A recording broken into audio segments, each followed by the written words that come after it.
આપણે બધા ભેગા થયા છીએ ને, અમે અમારો સમય બગાડવા માટે નથી આવ્યા. અમારે કંઈક જાણવું છે, એના ક્રાઇટેરિયા છે. તમે જુઓ, જે જાણવું છે એની વિશે વ્યવસ્થિત વાત કરી કે અમારે આ જ જાણવું છે, આનાથી વિશેષ કંઈ જાણવું નથી. ભાગવતના ઋષિ બતાવે છે, શું પૂછું શૌનક?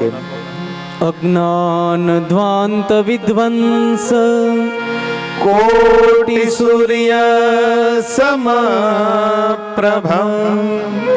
સુતાખ્યાહિ કથાસારમ મમ કર્ણ રસાયણમ. હે સુતજી, અજ્ઞાનના અંધારામાંથી અમને કાઢે અને જ્ઞાનનો પ્રકાશ બતાવે. ઊંડા અંધારેથી અમને પરમ તેજે લઈ જાય. કોટિ સૂર્ય સમપ્રભ, વળી 1 કરોડ સૂર્ય જેટલી તેજસ્વી હોય એવી કથાનો ખાલી સાર સાંભળવો છે, આખી કથા નથી સાંભળવી. સુતાખ્યાહી કથા સાર, અમને એ કથાનો સાર જોઈએ છે, એ અમને સંભળાવો ને. કારણ શું? મમ કર્ણ રસાયણ, અમારા કાન માટે રસાયણ બની જાય. અમારા કાનને ગમે એ વાત સાંભળવી, અમને કંટાળો ન ઉપજાવે પણ અમને રસ પડે, એટલા માટે અમને સાર સંભળાવો.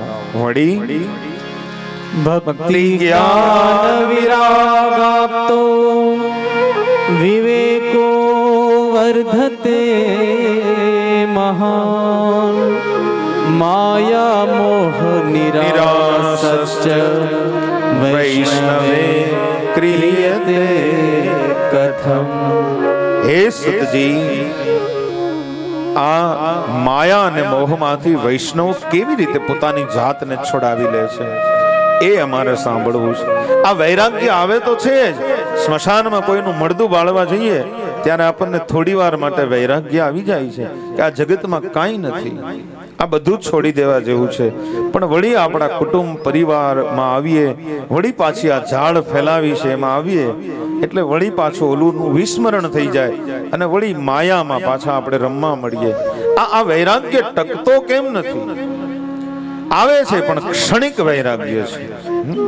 તમે જુઓ, હા, ઘણા નથી આમ વૈરાગ્ય આવી જાય પછી નીકળી જતા ઘરેથી, હવે તુલસીના ક્યારે દીવો કરો, અમે જાય છીએ. પણ ઈનો જ પાછો બસમાંથી ટિકિટ જુનાગઢની કપાવી હોય પણ રસ્તામાં ઉતરીને પાછો આવી જાય. શું કામ? એને એમ વિચાર આવે કે મારા દીકરાનું શું થતું હશે, મારી પત્નીનું શું થતું. આ ક્ષણિક વૈરાગ્ય છે. વળી પાછો ઉતરી જાય. આપણા દેશમાં રાજા ભરથરીનું નાટક આવ્યું ત્યારે ઘણાને વૈરાગ્ય લાગ્યો. રાજા 92 લાખ માળવાનો રાજા હતો. એનું નાટક જોઈ જોઈને કેટલાય નીકળી પડ્યા કે આપણે નીકળી જવું છે. ભરથરીએ 92 લાખ માળવો છોડ્યો તો આપણે આ ફાટલી તૂટલી એક ઝૂંપડી નો છોડી. હા, પણ ઈના એ નીકળ્યા. તમે જુઓ, હા, એક જણો નીકળ્યો, એ પોતાની પત્નીની પીળા કલરની હાડી લઈ અને ડબલ વડી કરી અને કાતરથી કાપીને ગળું બનાવ્યું અને આખું પહેરી અને નીકળ્યો. છોકરા પગમાં પડ્યો, એ બાપા ઉભા રહી જાઓ, અમને કંઈક આપતા જાઓ. પણ કહે છે નહીં, તમે બધા માયા છો, મેં તો ભરથરીનું નાટક જોયું છે, હા, હું નહીં ઉભો રહું. નીકળ્યો, ગામના પાદરમાં જઈને ઉભો રહ્યો.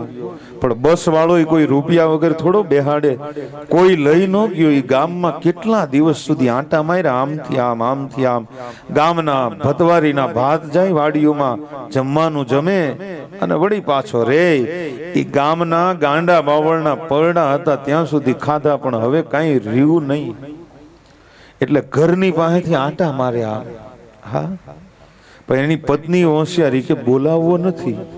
હા, ભલે આંટા મારતો, એને આંટા મારવા દો, આપણે એને બોલાવવો નથી. છોકરા કે અમે બોલાવીએ બાપાને, ના ના, જરાય બોલાવવા નથી.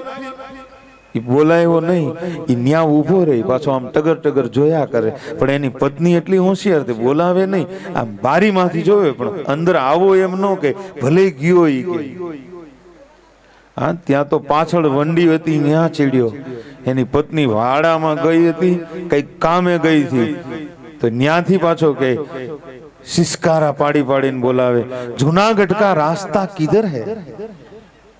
હા, એની પત્ની ઊભી ઊભી કઈ આ બાજુ વંડી ઠેકીને વયો આવી, તારું જુનાગઢ આયા જ છે, તું કયાક ને તું ભેખ લેવડાવી દે, તું લે એવો નથી.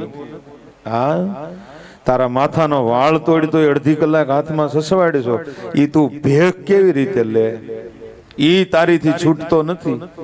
તારે કઈ રીતે આમાં જાવું, આ માયાને કેવી રીતે છોડવી એ બતાવો.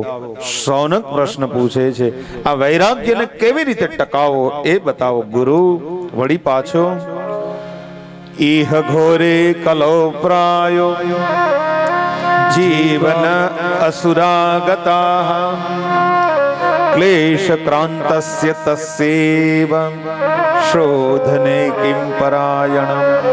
આ કળિયુગ છે, એમાં જીવ આસુરી ભાવને પામ્યો છે, ભીતરથી અસુર તત્વ વધતું જાય છે.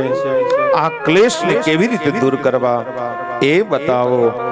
અને પાવનં ચ પાવનમ, પાવનમાં પાવન હોય એ કથા કહો. કૃષ્ણ પ્રાપ્તિ કરમ, કૃષ્ણની જે પ્રાપ્તિ કરાવી દેતી હોય એ અમને કથા કહો. પોતાના ગુરુના સ્થાને બેઠેલા સુતજીની પાસે માંગણી કરી છે. સુતજીને વેણ કીધા શૌનકે કે હે સુતજી, આજ તમે અમારા ગુરુના સ્થાને બેઠા છો. ગુરુ ધારે તો શું ના આપી શકે? ગુરુ ધારે તો બધું આપી દે. અરે કનૈયાનું બાવડું પકડીને આપી દે કે આ તારો કનૈયો છે, લાલો છે, જા. શિષ્યમાં ભવપાર કરવાની તાકાત ન હોય તો ગુરુ પોતાની સાધનાથી એના શિષ્યને ભવપાર કરાવી દેતો હોય છે. અને આજ તમે અમને કથા સંભળાવવા બેઠા છો, એટલા તો અમારા પ્રશ્ન છે. પણ હે સુતજી, કોઈની ઉપર ચિંતામણી પ્રસન્ન થાય તો એને લૌકિક સુખ આપી દે, કોઈની ઉપર ઇન્દ્ર પ્રસન્ન થાય તો એને સ્વર્ગનું સુખ આપે, પણ કોઈની ઉપર ગુરુ પ્રસન્ન થાય ને તો એ વૈકુંઠ લોક પણ આપી શકે અને ભગવાનનો હાથ પણ આપી શકે. હે ગુરુ, તને કેવી રીતે અમે વખાણીએ? એટલા માટે તમે જો એ જ ગુરુ માટે પુષ્પદંત શબ્દ વાપરે છે. મહેશાના પરો દેવો મહિમ્નો ના પરાસ્તુતિ અઘોરાના પરો મંત્રો નાસ્તિ તત્વમ ગુરુર પરમ. ગુરુ જેવું કોઈ નાસ્તિ તત્વમ ગુરુર પરમ. ગુરુ જેવું કોઈ મોટું તત્વ નથી આ જગતમાં. એટલા માટે શંકરાચાર્ય પણ કહે છે, શરીરમ સ્વરૂપમ તથા વા કલત્રમ યશશ્ચારુ ચિત્રમ ધનમ મેરુતુલ્યમ પણ ગુરોરંગી પદ્મે મનશ્ચૈન લગ્નમ ગુરોરંગી પદ્મે તતઃ કિમ તતઃ કિમ તતઃ કિમ તતઃ કિમ. તમારું શરીર બહુ રૂપાળું હોય, શંકરાચાર્ય લખે છે, શરીરમ સ્વરૂપમ તથા વા કલત્રમ, તમારી કલત્ર એટલે પત્ની બહુ રૂપાળી હોય. યશશ્ચારુ ચિત્રમ, તમારો યશ બધેય ફેલાયેલો હોય. ધનમ મેરુતુલ્યમ, તમારી પાસે મેરુ પર્વત જેટલું ધન હોય. પણ મનશ્ચૈન લગ્નમ ગુરોરંગી, તમારી પાસે તમારો એક ભૌમિયો ન હોય તો આ બધી વસ્તુ નકામી છે સાહેબ. એટલા માટે શંકરાચાર્ય કહે છે, વિદેશેષુ માન્યમ સ્વદેશેષુ ધન્યમ સદાચાર વૃત્તેષુ મત્તો ન ચાન્યમ મનશ્ચૈન લગ્નમ ગુરોરંગી પદ્મે તતઃ કિમ તતઃ કિમ તતઃ કિમ તતઃ કિમ. તમે વિદેશમાં માન્ય ગણાતા હોય, સ્વદેશમાં ધન્ય ગણાતા હોય, તમારું મન સદાયને માટે સદાચારમાં રહેતું હોય, પણ જો તમારી પાસે એક સદગુરુનો હાથ માથા ઉપર ન હોય તો શું કામનું છે? શંકરાચાર્ય કહે છે. એટલા માટે તુલસીદાસજી તો તમે જુઓ, ગુરુના પગની નહીં, ગુરુની નહીં, પણ ગુરુના પગની રજની વંદના કરે. હે ગુરુ, તારા પગની નીચે જે રજ કચરાયેલી છે ને એની અમે વંદના કરીએ. શું કામ? ચિતાની ભસ્મ તમને ખબર છે અપવિત્ર હોય, પણ એકવાર શંકરના શરીર ઉપર લાગી જાય પછી એની જેવી પવિત્ર વસ્તુ બીજી કોઈ નથી. એમ ધૂળ તો અપવિત્ર હોય, એકવાર ગુરુનો પગ પડી જાય પછી એના જેવી બીજી કોઈ પવિત્ર વસ્તુ નથી. ચિતા ભસ્માલેપો ગરલ મશનમ દિગ્પટધરો જટાધારી કંઠે ભુજગ પશુહારી પશુપતિ. એ જ ગુરુના પદ રજની વંદના કરે છે. બંધવ ગુરુ પદુમ પરાગા બંધવ ગુરુ પદ પદુમ પરાગા સુરુચિ સુવાસ સરસ અનુરાગા સુરુચિ સુવાસ સરસ અનુરાગા બંધવ ગુરુ પદ પદુમ પરાગા બંધવ ગુરુ પદ પદુમ પરાગા. હે ગુરુ, તારા પગની રજની વંદના કરીએ છીએ. આ આપણી પરંપરા છે. ગુરુ એવો વ્યક્તિ છે કે જે આપણને રસ્તો બતાવે છે. એટલું નહીં, આપણને ભવપાર કરાવી દે છે. પણ જો એણે જોયું હોય તો જણાવી શકે. એટલા માટે થઈ ગુરુ જરૂરી છે, પણ તોય ધ્યાન રાખી અને કરવો જરૂરી છે. પાણી પીના છાન કે ગુરુ કરના જાન કે. એકવાર જાણી લીધા પછી કરી શકાય. એ પરંપરામાં એક દ્રષ્ટાંત યાદ આવે છે. કેવો હોય ગુરુ અને શિષ્યનો સંબંધ, તમે એકવાર વિચારજો, તમે જુઓ બરાબર કેવો હોય ગુરુ શિષ્યનો સંબંધ. આપણી ઉજળી પરંપરાની આ વાત, એક વાત કરી પછી મારે કથાને વિરામ તરફ લઈ જવી છે, સમય થઈ ગયો છે. પણ મહત્વ બતાવી ગુરુ અને શિષ્યની પરંપરાનું એક ઉદાહરણ. એક ફકીરનું નામ હતું નિજામુદ્દીન ઓલિયા. એનો એક શિષ્ય હતો, એનું નામ હતું અમીર ખુસરો. વાત સાંભળજો બરાબર. એ નિજામુદ્દીન એવી કક્ષાનો ફકીર છે કે એની પાસે સંપૂર્ણ સિદ્ધિઓ છે, પણ છતાંય કોઈ દિવસ સિદ્ધિનો દુરુપયોગ કર્યો નથી. અને એની પાસે એકવાર એક ગરીબ માણસ આવે છે કે હે ફકીર, મને કંઈક ધન આપી દે. શું કામ? તો કહે છે મારે મારી દીકરીના લગ્ન કરવા છે. એમ? તો કે હા. ફકીર કે મારી પાસે તો પહેરેલા કપડા સિવાય કઈ છે નહીં. અમારે સાધુ અને અમારા પેટ ઉપર બીજું કઈ હોય નહીં. હોય ઈ પેટ હોય. આ ખાડો પૂરીએ એટલે ભગવાનનું ભજન કરીએ. કે છે ના, મારે મારી દીકરી પરણાવવી છે, મને કંઈક તો આપ. બહુ દિવસ સુધી માણસે, ગરીબ માણસે ધક્કા ખાધા. ત્યારે નિજામુદ્દીન ઓલિયા કહે છે કે મારી પાસે વસ્ત્ર છે, એ સિવાય મારી પાસે એક પગમાં પહેરવાની પાદુકા છે, જો તારે જોતી હોય તો લઈ જાય. પેલા ગરીબ માણસના મનમાં એવું થયું કે આ પાદુકા લઈને મારી દીકરીના લગ્ન થોડા થશે, પણ કઈ વાંધો નહીં. ફકીર કહે છે ને તો એમાં કંઈક હશે એવું માની અને પાદુકા લીધી. પોતાની પાસે કાપડની થેલી હતી, એમાં પાદુકા મૂકી અને એ માણસ હાલતો થયો છે. રૂપિયો આપ્યો નહીં, પણ પાદુકા તો આપીને. કઈ વાંધો નહીં, આમાં કંઈક સંકેત હશે, ગરીબ માણસના મનમાં થયું. અને એ જ સમયે જ્યારે હાલ્યો જાય છે ત્યારે પોતાની બધી જ સંપત્તિ વેચી, ઊંટના ઊંટ ભરી અને પોતાના ગુરુ નિજામુદ્દીનને અર્પણ કરવા માટે અમીર ખુસરો જતો હોય છે. આ ગરીબ માણસ એને સામો મળે છે ઊંટની સામે, પણ પોતાના ગુરુની વસ્તુની સુગંધ આવી છે અમીરને. સાહેબ કે આ માણસ જે હાલ્યો જાય છે, આની પાસે એક કાપડની થેલી છે, પણ એ થેલીમાં મારા ગુરુની કંઈક વસ્તુ છે, નહીતર મને એની તરફ આકર્ષણ ન થાય એટલું બધું. અને એ માણસ અમીર ખુસરો ગયો છે ગરીબ પાસે, કહ્યું છે ભાઈ, તારી પાસે મારા ગુરુની કંઈક વસ્તુ છે, મને મારા પીરની ખુશ્બુ આવે છે તારી પાસેથી. એમ? હા, તમને હું ઓળખતો નથી રાજા, ઘણી બધી સંપત્તિના માલિકો હવે એવું લાગે છે, પણ મારી પાસે નિજામુદ્દીન ઓલિયાની પાદુકા છે, કહે છે. અમીર ખુસરો બોલ્યો છે કે ભાઈ, પાદુકા દેવી છે, એના બદલામાં તમામ સંપત્તિના ઊંટના ઊંટ ભર્યા તને આપી દેવા માટે તૈયાર છું. બોલ, આ તમામ સંપત્તિના બદલામાં તારે મને એક તારી આ ગુરુની પાદુકા આપવી છે? ઓલા માણસને તો દીકરી પરણાવી છે, પાદુકાની જરૂર નથી, પૈસાની જરૂર છે. કહે છે હા, મારે આપી દેવી છે. એ માણસ તમામ સંપત્તિ લઈ ગયો. એના બદલામાં અમીર ખુસરો એકમાત્ર ગુરુની પાદુકા લીધી. અને જ્યારે અમીર ખુસરો પોતાના ગુરુ નિજામુદ્દીનની પાસે ગયો અને કહે છે ગુરુ, આજ મેં બહુ મોટું કામ કર્યું. કહે છે શું? આજ મારી તમામ સંપત્તિના બદલામાં તારી પાદુકા લઈ આવ્યો છું. ત્યારે એનો ગુરુ કહે છે અમીર, તો કે હા, તોય તને બહુ સસ્તામાં મળી ગઈ છે પાદુકા. એટલી સંપત્તિ વેચીને લઈ આવ્યો છે ને? તો કે હા, તોય તને સસ્તામાં મળી છે. આનું કોઈ મૂલ્ય ન હોય.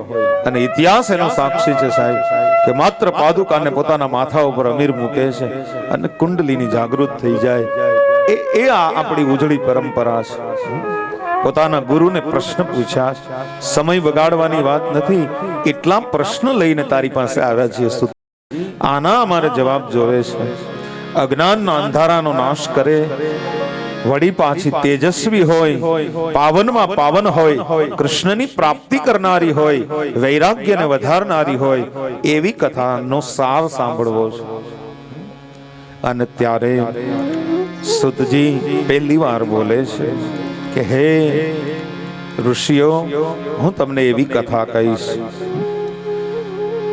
ભાગવતમાં ઋષિ લખે છે, કાલ વ્યાલ મુખ ગ્રાસ ત્રાસ નિર્ણાશ હે તવે, શ્રીમદ ભાગવતમ શાસ્ત્રમ કલોકીરેણ ભાષિતમ.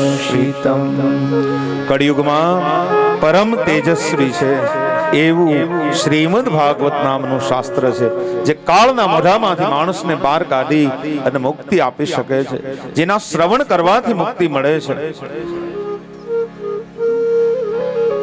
પિતૃઓને મુક્તિ મળે એ વાત અલગ છે, પણ સાંભળે એને તો જીવતે જીવતા મળી જાય છે, એ નક્કી છે. અને મુક્તિ છે ને એ જીવતા મેળવવાની ચીજ છે, મરી ગયા પછી મેળવવાની ચીજ જ નથી. જીવતે જીવતા જાણી લેવું, જીવતા માણી લેવું, જીવતા મુક્ત થઈ જાવ. આ જીવન મુક્ત થવું એટલે શું? બસ એ જ આ જીવનમાંથી મુક્ત થઈ જવું. એ જ કાળના મોઢામાંથી બહાર કાઢી દે છે, એવું આ શાસ્ત્ર છે. અને એવું શાસ્ત્ર છે જેને સુખદેવજી મહારાજે કૃપા કરી અને રાજા પરીક્ષિતને 7 દિવસ સુધી કહ્યું, અને એમાં એને મોક્ષ મળ્યો. પણ એ કથા જ્યારે કહેતા હતા ને ઋષિઓ, ત્યારે દેવો અમૃતનો કળશ લઈને આવ્યા. સુખદેવજીને કહેવા લાગ્યા કે કથાના બદલામાં અમૃત લઈ લ્યો, રાજાને પાઈ દ્યો અને અમને એને બદલે કથા આપી દ્યો. આ તમે જો, દેવોનું કામ જ આ છે. નહીતર ત્યાં કથા કહેતા હોય ત્યાં આવીને સાંભળવા બેસી ગયા હોત તો કઈ સુખદેવજી એને ના પાડે નહીં, એ નહીં સાંભળવા દે.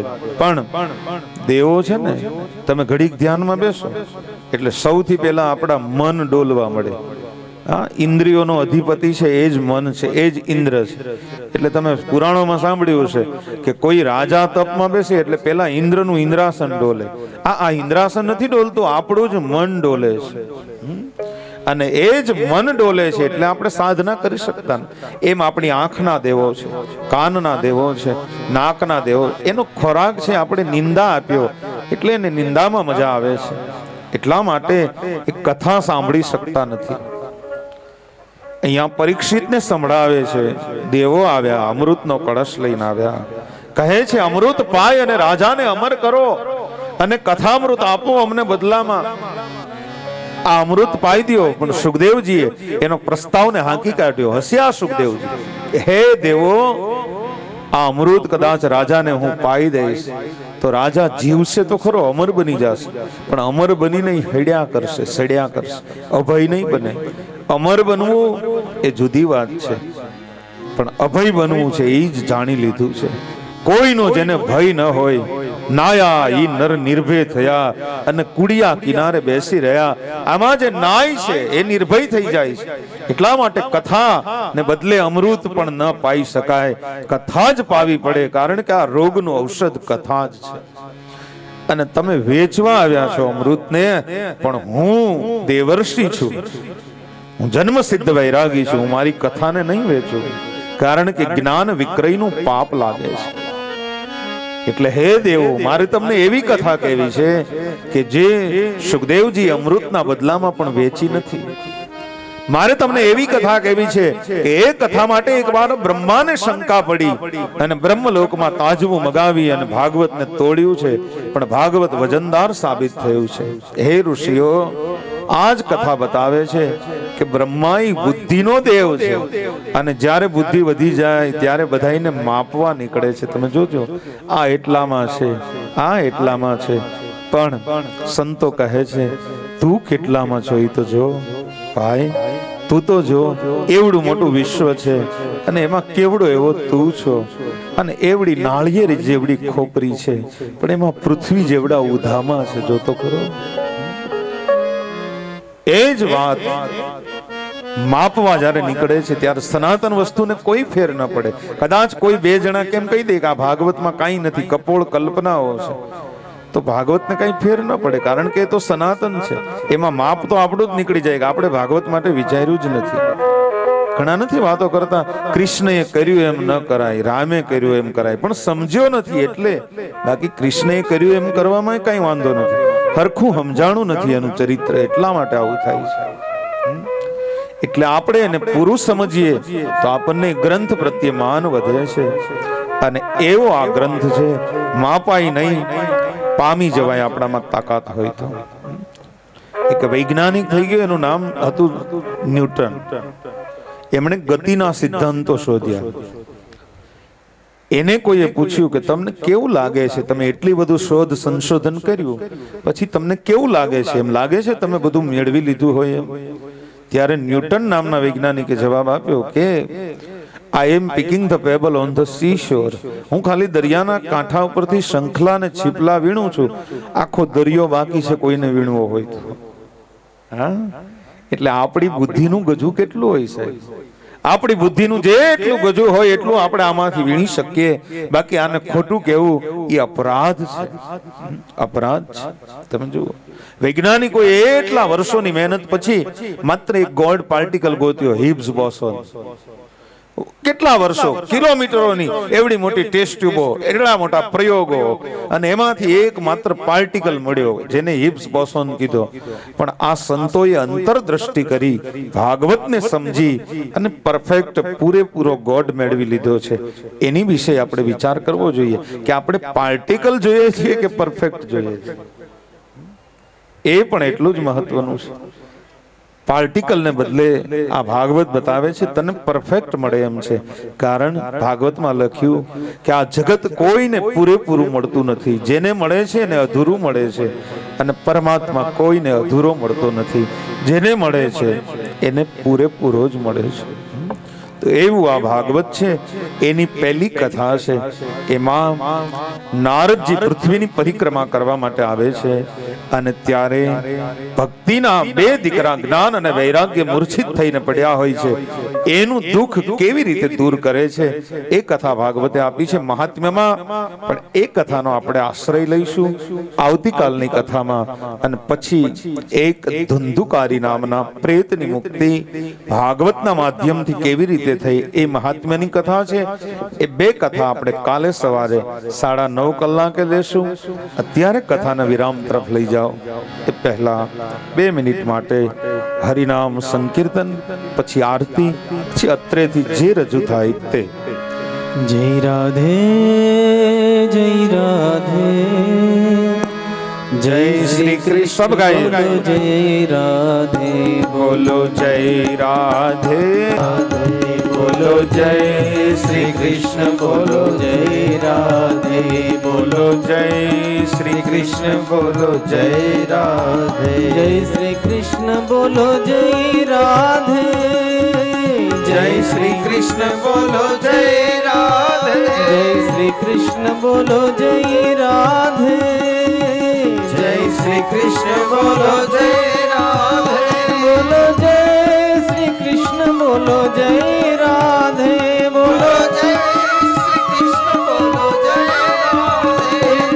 જય શ્રી કૃષ્ણ, બોલો જય રાધે, બોલો જય શ્રી કૃષ્ણ, બોલો જય રાધે, જય રાધે, જય શ્રી કૃષ્ણ, બોલો જય રાધે, બોલો જય રાધે, જય રાધે, જય શ્રી કૃષ્ણ, બોલો જય રાધે, જય રાધે, જય રાધે, જય શ્રી કૃષ્ણ, બોલો જય રાધે, બોલો જય રાધે, જય